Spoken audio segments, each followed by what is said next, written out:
Alarm लावला 6:30 वाजताचा, पण उठले 7:30 वाजता. असो, 1 तास लेट झालं म्हणून काय? स्वतःवर कॉन्फिडन्स आहे, की वेळेत मी दीपकचा टिफिन रेडी करून देईल.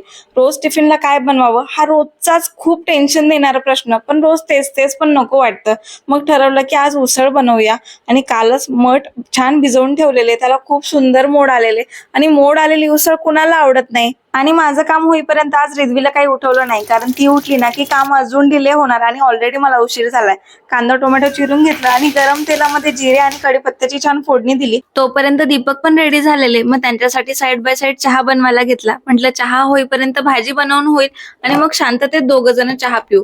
कांदा टोमॅटो छान परतवून घेतला होता. मग त्यात हळद, मिरची, मसाला आणि थोडीशी धनिया पावडर टाकली आणि मग मटकी टाकून घेतली. छान परतवून घेतलं. वरून थोडीशी कोथिंबीर टाकली. आता हे सगळं वाफेवर होऊ देऊ. तोपर्यंत आमचा चहा सुद्धा झाला होता आणि दीपकची देवपूजा सुद्धा झाली होती.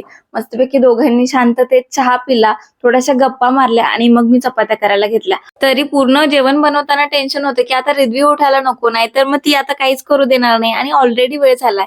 पण तरी सगळ्या गोष्टी वेळेत झाल्या. टिफिन पॅक केला आणि दीपकला टिफिन दिला ना, की मला असं वाटतं, की माझ्या दिवसाची खूप छान सुरुवात झालीये. चला तर भेटूया पुढच्या ब्लॉगमध्ये. ब्लॉग कसा वाटला नक्की सांगा.